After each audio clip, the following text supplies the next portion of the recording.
The mining station on Draker Prime had existed for nearly 70 years, and in all that time, one rule stood above all others. Nobody went near the dragon nesting grounds. Not for any reason. Not ever. The Drakari didn't make idle threats, and everyone who worked on that dusty red planet knew the stories by heart. The Drakari themselves were unlike anything humanity had encountered before. They stood 3 times the height of a grown man, their scales gleaming like polished armor in the harsh sunlight. But it wasn't their size that made them terrifying. It was what they could do with their minds. A Drakari could reach into your thoughts, find your deepest fears, and make you live them. There were documented cases of trained soldiers reduced to sobbing wrecks after just seconds of psychic contact. And that was when the Drakari were being gentle. Their young were even more dangerous in a different way. Dragon cubs might be small, but they were protected by instincts programmed over millions of years of evolution. Get too close and those instincts kicked in. The memorial wall in the station's main corridor held 17 names. 17 people who'd made the mistake of thinking a baby dragon was harmless. Some had been trying to help. Others had just been curious. None of them survived long enough to regret it. When 17-year-old Katie Morgan stepped off the transport ship with her mother, she'd already heard the warnings a dozen times. Her mom, Dr. Lisa Morgan, was one of the station's xenobiologists, and she'd made absolutely certain Katie understood the danger. The Drakari tolerated humans on their world because humans followed the rules. Break those rules and the treaty ended. Simple as that.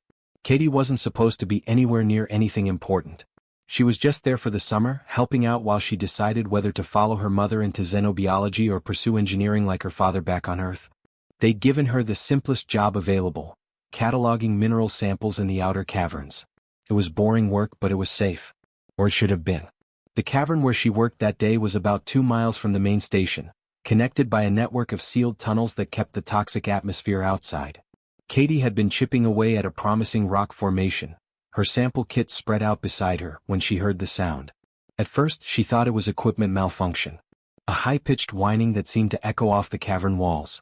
But equipment didn't sound scared. She followed the noise deeper into the cavern, past the marked safe zone, into an area where a recent tremor had caused part of the ceiling to collapse. And there, trapped in a small pocket between fallen rocks, was something that made her heart stop. A dragon cub. It couldn't have been more than a few days old, barely the size of a house cat. Its scales should have been bright silver blue, reflecting light like tiny mirrors. Instead, they looked dull and gray, covered in rock dust. One of its wings was bent at an angle that made Katie wince just looking at it. The cub saw her and tried to scramble backward, but there was nowhere to go. It opened its mouth, probably trying to roar or breathe fire or do whatever baby dragons did when they were cornered. Instead, it just made that scared whimpering sound again. Katie knew the protocol. She'd been through the safety training 3 times. Step 1, back away slowly. Step 2, seal the tunnel section. Step 3, call emergency services and let the Drakari handle it. Do not approach. Do not attempt contact. Do not touch. But looking at that tiny creature, hurt and alone and terrified, Katie couldn't make herself turn away. She thought about her own childhood, about the time she'd fallen off her bike and broken her arm. She remembered lying there on the sidewalk, scared and in pain, and how her dad had scooped her up and told her everything would be okay. This cub was somebody's child too. Somewhere, a mother dragon was probably going crazy with worry. Katie's hands were shaking as she knelt down. Every instinct screamed at her to run. Every warning she'd ever heard echoed in her mind. The cub watched her with eyes that seemed far too intelligent for something so young. It was still making that whimpering sound, but quieter now, as if it had decided crying wasn't going to help. She reached out slowly, her hand extended, palm up, the way you'd approach a scared dog. Nothing happened. No fire. No psychic attack. No incineration. The cub just stared at her hand like it didn't quite know what to make of this strange creature invading its space. Then, moving carefully despite its injured wing, it crept forward. It sniffed her hand once, twice. And then, before Katie could even process what was happening, the cub climbed up her arm and settled into her lap like it belonged there. The weight was warm and surprisingly heavy for something so small. Katie could feel the cub's heartbeat, rapid and bird-quick against her leg. She sat perfectly still, afraid that any movement might break whatever strange spell had fallen over them both. The cub turned in a small circle, trying to get comfortable despite its injury, and then it did something Katie would never have believed if someone had told her about it. It started purring. A deep, rumbling sound that vibrated through her whole body. And then, with a final soft sigh, the dragon cub closed its eyes and fell asleep in her lap. Katie knew she should have reported finding the cub immediately. Every hour that passed made her situation worse. But every time she looked at those trusting eyes, she couldn't bring herself to do it. The cub had been hurt and scared, and somehow it had trusted her. How could she just hand it over and walk away? She'd named it Spark after the way its scales seemed to flicker with inner light when it was happy. Finding a hiding place had been the first challenge. The station had sensors everywhere, heat detectors that would pick up a dragon's naturally high body temperature in seconds. But Katie remembered an old equipment locker in the maintenance section, one that had been abandoned after a rewiring project 3 years ago. Nobody went there anymore. It was perfect. Getting Spark there without being seen required timing and luck. Katie waited until the night shift, when most of the station was asleep and the skeleton crew was focused on monitoring the mining equipment.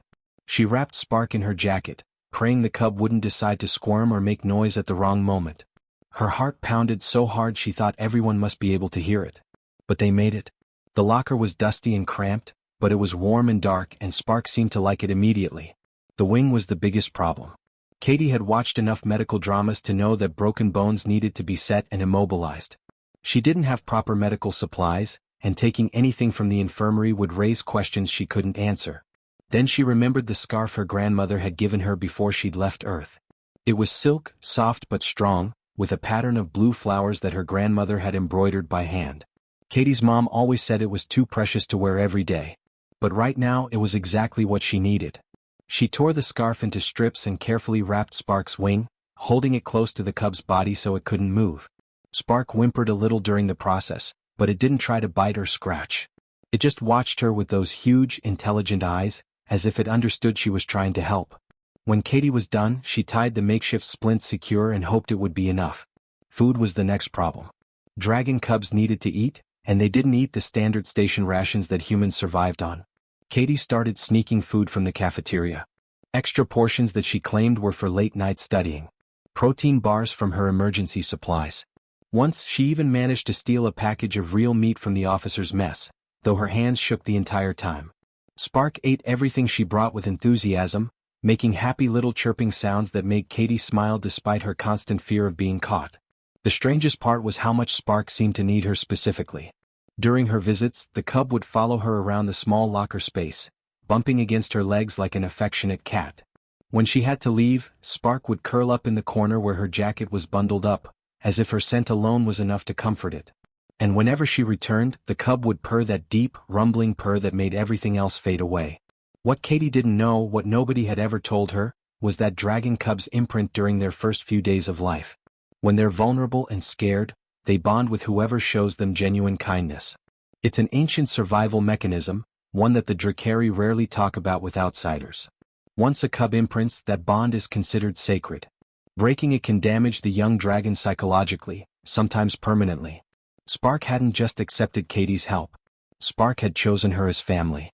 3 days passed in a blur of stolen moments and constant anxiety.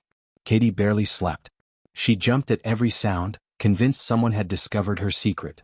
Her mother noticed she was acting strange and asked if something was wrong. Katie lied, said she was just adjusting to the station routine, and hated herself for it. But what choice did she have? If she told the truth now, they'd take Spark away. They might even put the cub down if they decided it was too dangerous, too attached to a human. On the 4th day, everything changed. Katie was in the cafeteria, forcing herself to eat breakfast and act normal, when the alarms started blaring. Not the standard emergency alerts they used for equipment failures or atmospheric breaches. This was the evacuation warning, the one they only used for extreme threats. Everyone froze, confused and scared. Then the temperature dropped. Not gradually, like when the climate control glitched. All at once, the air went from comfortable to frigid. Katie could see her breath misting in front of her face. People started shivering, wrapping their arms around themselves. And then they felt it. A pressure, like something enormous pressing down on the entire station. A presence so powerful it made Katie's knees weak. The matriarch had arrived. Valthera, the leader of the Drakari, stood outside the station with her war council. Even through the reinforced walls, everyone could sense her rage. She was there for one reason only. Her daughter was missing and she knew humans were involved. The station went into immediate lockdown. Blast doors sealed every section. Nobody was allowed to leave their current location. And then the interrogations began. Drakari warriors entered the station, their scales gleaming like weapons, their eyes cold and merciless. One by one they pulled people aside for psychic scans. Katie watched as her co-workers were questioned, watched them stumble away afterward looking dazed and sick. The Drakari didn't hurt them, not physically, but having someone rifle through your thoughts was violation enough. When they reached Katie, she tried to keep her mind blank, tried not to think about the equipment locker or Spark or anything that might give her away. But it was like trying not to think about a pink elephant. The harder she tried to hide it, the more her thoughts circled back to what she was hiding. The Drakari warrior scanning her paused, his eyes narrowing. Katie's heart stopped. He knew. He had to know. But then he moved on to the next person and Katie almost collapsed with relief. Maybe he hadn't seen it. Maybe she'd gotten lucky. Or maybe he had seen it and was waiting to see what she'd do next. The matriarch's message came through the station speakers, her voice translated by the computer but still carrying the weight of absolute authority. She wanted her daughter back. She knew the cub was somewhere in the station. If it was returned unharmed within one solar rotation, roughly 26 hours, the humans would be forgiven this incident. But if her daughter was hurt, if anything had happened to her precious youngling, then the treaty was void.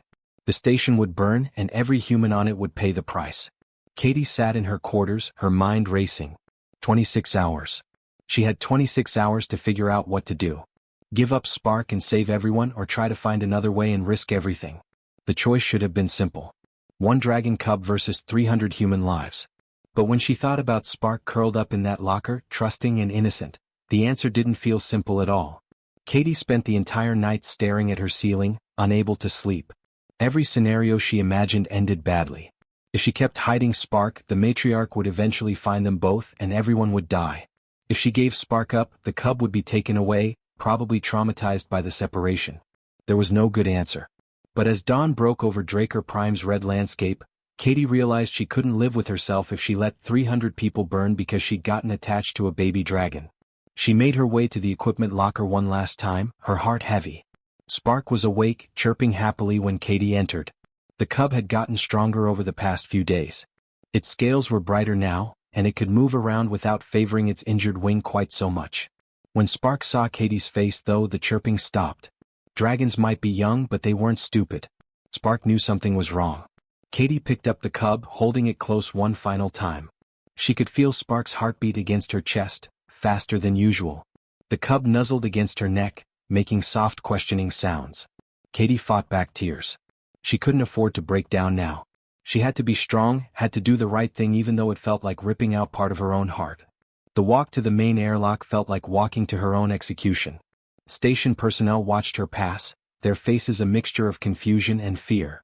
Word had spread that the matriarch was looking for someone, and here was Katie Morgan, carrying something wrapped in her jacket, heading straight toward the dragon leader. Some of them probably figured out what was happening. Others just stared.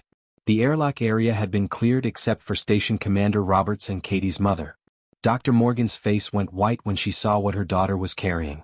She started to say something but Katie shook her head. There wasn't time for explanations or arguments. Through the reinforced windows, they could all see the matriarch waiting outside. Valthera was even bigger than Katie had imagined, her scales dark as obsidian, her eyes like chips of amber fire. She looked like something out of ancient mythology, a creature that could end civilizations with a thought. Katie stepped into the airlock chamber alone. The plan was simple. She'd hand over Spark, the matriarch would verify her daughter was unharmed, and everyone could go back to their lives. Simple. Plain. Except nothing about this situation had ever been simple. The moment the outer door started to open, Spark reacted. The cub, which had been quiet and still in Katie's arms, suddenly went rigid. It dug its tiny claws into Katie's shirt, holding on with surprising strength. Katie tried to loosen its grip gently, whispering reassurances, but Spark wasn't having it. The cub scrambled up her shoulder, wrapped itself around her neck, and spread its wings as far as the splint would allow. Then Spark roared. Not the scared whimpering from before, not the happy chirping from the locker. This was a real dragon roar, the first one the cub had ever managed. It wasn't loud in the traditional sense. It didn't hurt Katie's ears. But it hit her mind like a physical force, a wave of pure emotion that said one word with absolute clarity. No. The roar didn't just affect Katie. It rippled outward, through the airlock, through the station walls, hitting everyone within range. Station personnel stumbled, grabbing onto walls for support. Katie's mother dropped to her knees. And outside, the matriarch herself jerked backward as if she'd been slapped, her enormous eyes widening in shock. For several long seconds nobody moved. Then the matriarch did something Katie never expected. She approached the airlock. Not aggressively, not with the rage they'd all felt earlier. She moved carefully, almost cautiously, as if she was the one who needed to be careful.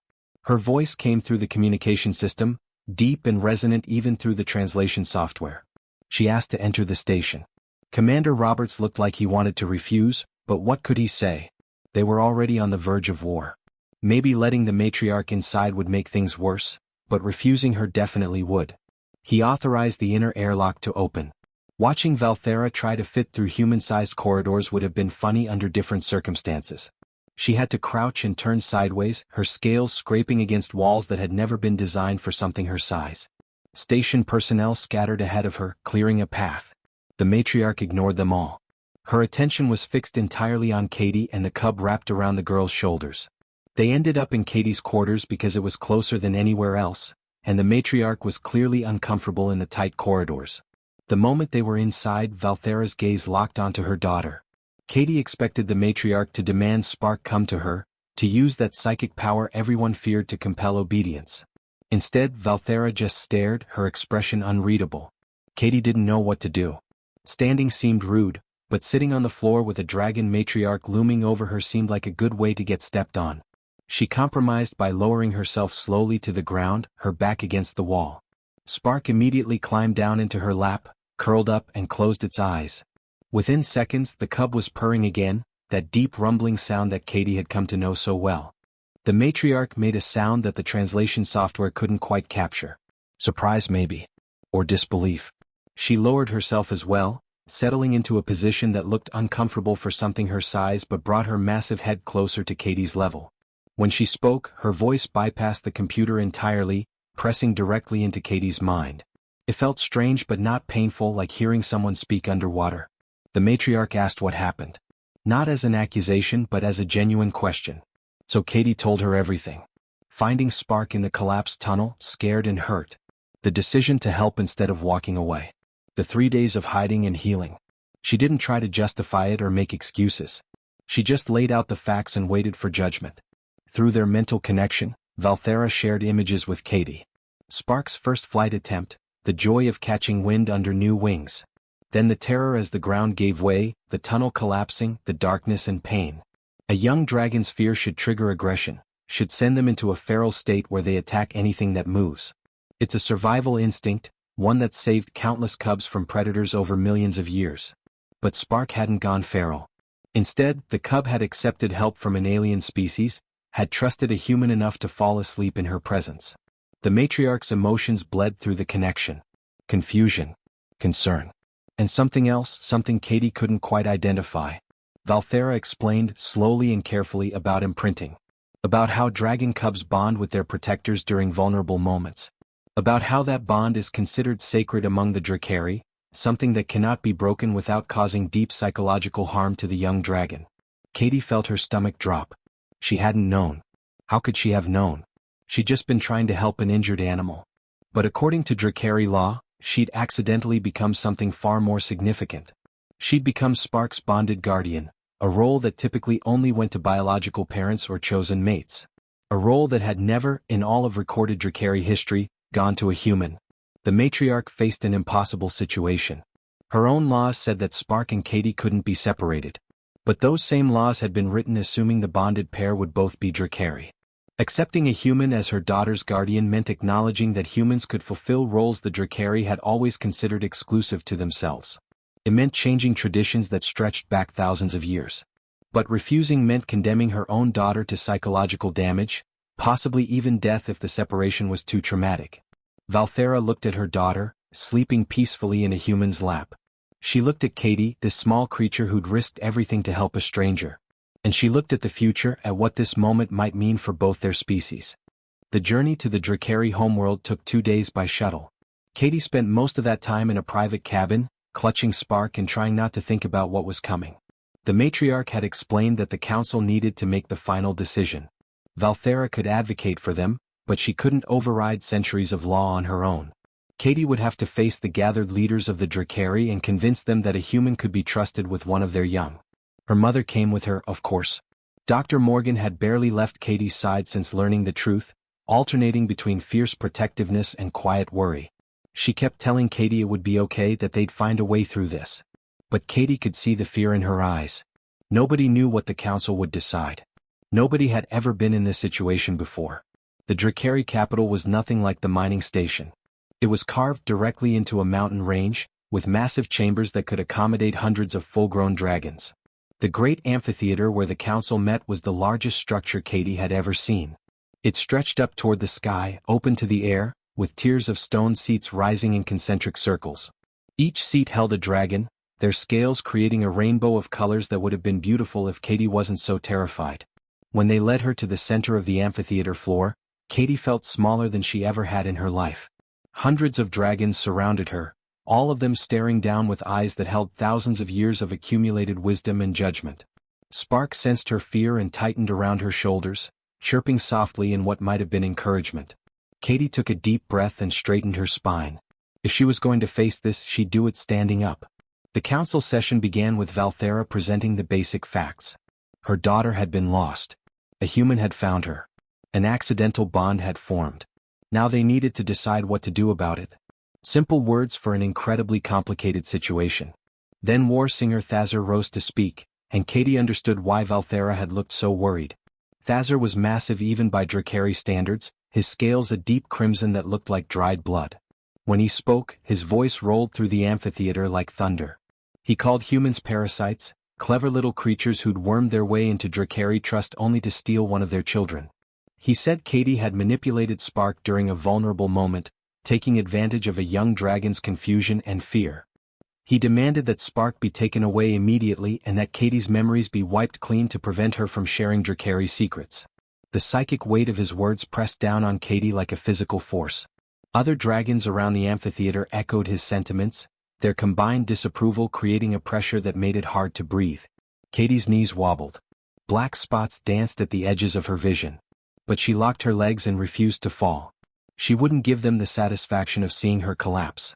Spark roared again, that psychic sound that cut through the pressure, and suddenly Katie could breathe once more. Then Dr. Morgan stepped forward.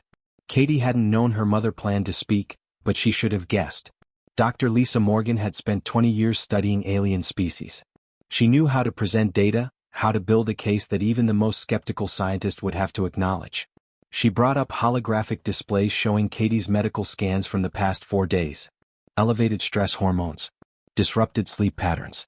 Weight loss that indicated inadequate caloric intake. The evidence told a clear story. Katie had been starving herself to make sure Spark had enough to eat. She'd been working her regular shifts plus extra hours to avoid suspicion, surviving on maybe 4 hours of sleep per night.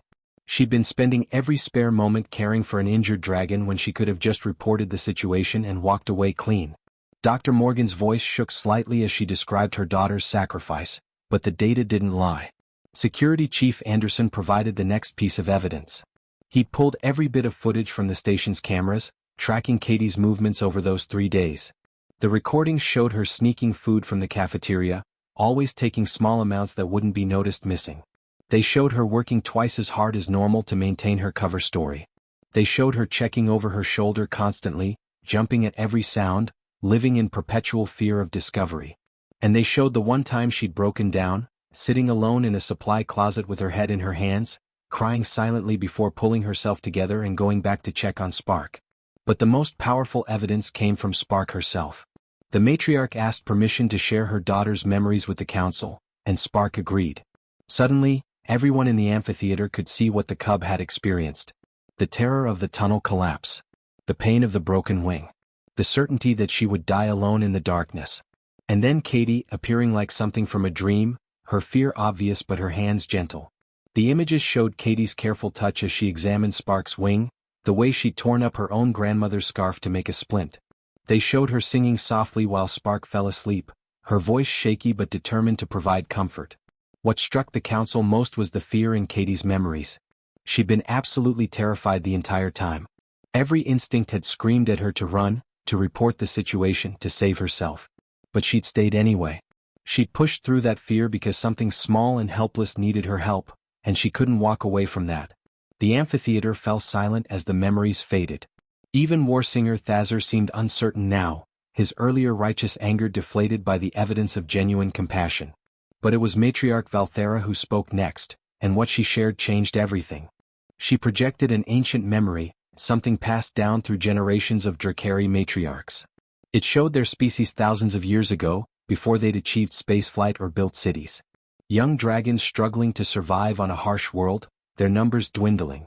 And then another species arriving, beings of light and energy whose names had been lost to time. These ancient beings had helped the Drakari, had protected their young when predators threatened, had taught them to work together instead of competing. The Drakari owed their very survival to the kindness of another species. But somewhere along the way they'd forgotten. Pride had made them push away that history, made them insist they'd risen to greatness alone. They'd become isolated, convinced that depending on others was weakness. And now here was Katie, offering the same unconditional help their ancestors had once received, and the Drakari were about to reject it because it didn't fit their current image of themselves. The council deliberated for hours. Katie wasn't allowed to hear most of it, but she could feel the weight of their discussion pressing against her mind. Finally they reached a decision. They couldn't just accept Katie as Spark's guardian without proof. The bond might be genuine, but bonds could be tested. If Katie truly was meant to be Spark's protector, she would need to prove she had the qualities necessary for that sacred role. They presented 3 challenges. 3 tests that would measure not her strength or intelligence, but the depth of her commitment to Spark. If she passed all 3, the council would accept her as bonded kin. If she failed even one, Spark would be taken away, and Katie would be sent back to human space with her memories intact but a warning never to return. Katie looked at Spark, curled trustingly around her neck. She looked at her mother, whose face showed both pride and terror. And then she looked up at the hundreds of dragons waiting for her answer. She didn't hesitate. Whatever the challenges were, she'd face them. Because walking away now wasn't an option. Not anymore. The first challenge was called the Hunger, and it was designed to test selflessness at its most basic level. They led Katie and Spark to a sealed chamber carved from dark stone. Inside sat a single plate of food.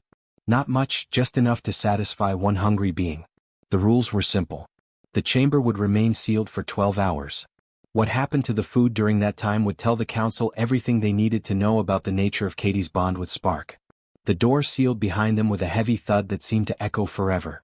Katie sat down on the cold floor and looked at the plate. She was already hungry. They'd left the station early that morning without breakfast, and the stress of facing the council had burned through whatever reserves she had left. Her stomach growled loud enough that Spark looked up at her with concern. The cub was hungry too. Katie could tell by the way Spark kept glancing at the food, nostrils flaring as the scent reached her. Hours crawled by. Katie tried to distract herself by examining the walls, counting the cracks in the stone, doing mental math problems. Anything to keep her mind off the gnawing emptiness in her belly. Spark paced around the chamber, occasionally returning to Katie's lap for comfort before getting restless again. The cub would approach the food, sniff it, then look back at Katie as if asking permission. Katie shook her head each time. If she took the food for herself, she'd be proving she valued her own needs over Spark's. If she gave it all to Spark, she might be showing the right spirit, but the Drakari would say she was being stupidly self-destructive. Around the 6-hour mark, Katie's hunger became something more than discomfort. It was a physical ache that made her lightheaded. She'd learned meditation techniques from her grandmother, ways to quiet the mind and push away distracting sensations. She closed her eyes and focused on her breathing. In and out. In and out. Let the hunger exist without letting it control her. Spark, watching this, seemed to understand. The cub settled into Katie's lap and stopped looking at the food entirely. When the door finally opened after 12 hours, the council judges found them exactly like that. Katie in deep meditation, Spark curled protectively in her lap, and the food sitting untouched on its plate. But what happened next surprised everyone. The moment Katie came out of her meditative state and saw the judges watching, she reached for the plate. She broke the food precisely in half, gave one piece to Spark and kept the other for herself. They ate together, sharing the meal as equals. Warsinger Thazar protested immediately. The test was about sacrifice, about proving Katie would put Spark's needs first. But Matriarch Valthera quietly pointed out that both Katie and Spark had sacrificed. Neither had taken the food for themselves. They'd waited until they could share it, until both could eat without leaving the other hungry. That, she suggested, was perhaps a better answer than pure self-sacrifice. It showed partnership instead of servitude. The second challenge was called the Fear, and Katie dreaded it from the moment they explained the rules. Spark would be taken to a cavern deep in the mountain, far from where Katie could see or reach her. They would be separated by solid rock and distance. Katie would remain in the amphitheater, unable to help, unable to comfort, unable to do anything except wait. The Drakari wanted to see how both of them handled forced separation. They took Spark away while Katie watched, her heart breaking at the cub's confused chirps. The moment Spark was out of sight, Katie felt the absence like a physical wound. She'd gotten so used to the cub's constant presence that being without it felt wrong somehow. Incomplete. The judges settled in to observe, their expressions neutral but their attention fixed entirely on Katie. The first hour was torture. Katie paced the amphitheater floor, her mind racing with worry. Was Spark scared? Was the cub crying for her? Were they treating her gently? The second hour was worse. Katie's imagination filled with terrible scenarios. What if Spark thought Katie had abandoned her? What if this separation broke their bond somehow? The third hour brought a strange calm. Katie realized that panicking wouldn't help either of them. Spark needed her to be strong even from a distance. So Katie started singing. The lullabies her grandmother had taught her when she was small, simple melodies about stars and dreams and being safe at home. Her voice echoed through the empty amphitheater, carrying emotions even if Spark couldn't hear the actual words. She sang about love that doesn't end just because you can't see someone. She sang about trust and patience and holding on even when things are hard. She sang for 6 straight hours, her voice going hoarse but never stopping. In the deep cavern, Spark had initially panicked when separated from Katie. The cub had cried and scratched at the door, desperate to get back to her bonded human. But after a while something strange happened. Spark began to feel Katie's presence, not physically but emotionally. It was like hearing a voice through thick walls, muffled but unmistakable. The fear started to fade, replaced by a certainty that Katie was still there, still thinking about her, still caring.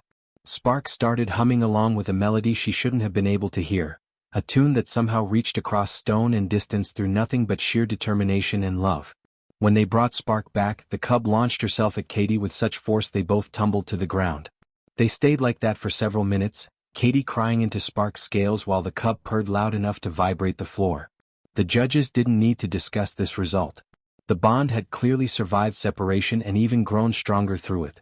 The third challenge was the hardest, not because it tested physical endurance or emotional strength, but because it demanded a choice that would shape Katie's entire future. Matriarch Valthera presented 2 paths with absolute clarity. Katie could return to human space.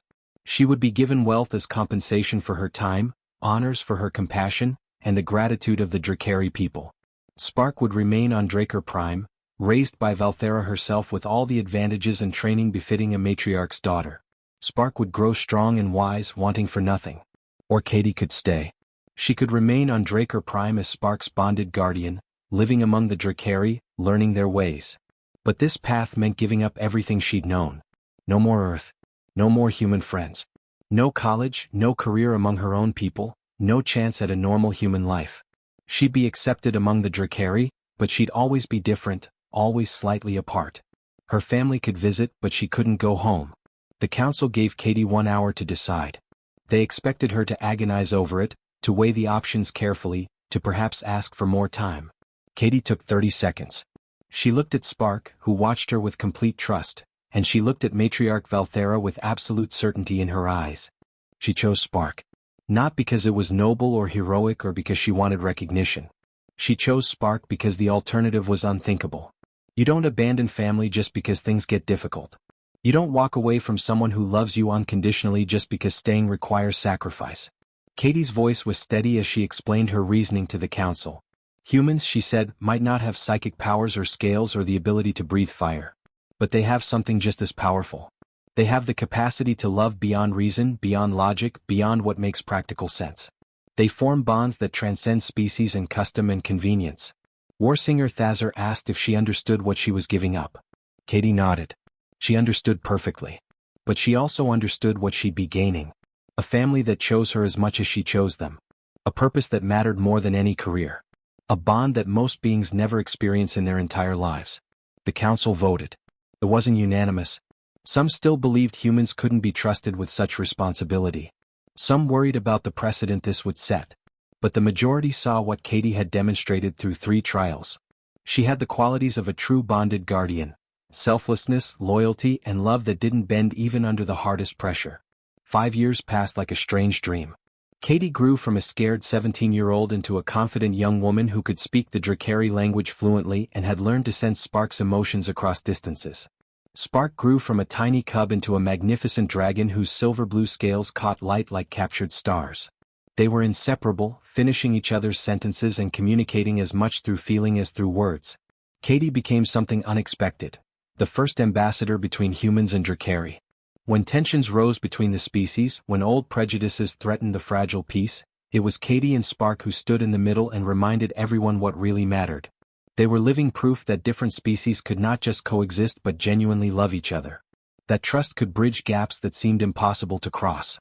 Katie still wore her grandmother's scarf, or what was left of it after being torn up for a splint all those years ago. She'd had it carefully repaired and now kept it as a reminder of the choice she'd made in that collapsed tunnel. The choice to reach out her hand when every instinct screamed to run away. The choice to care about someone different from herself. The Drakari had feared many things about humans over the years: their weapons, their ambition, their tendency to spread across the galaxy. But in the end, the most powerful thing humans brought to the stars wasn't any of those things. It was their stubborn refusal to let differences stop them from loving. Their willingness to reach across impossible divides and say, "You matter to me." Their insistence that family is something you choose with your heart, not something determined by biology or tradition. And maybe, just maybe, that was exactly what the galaxy needed. Retry.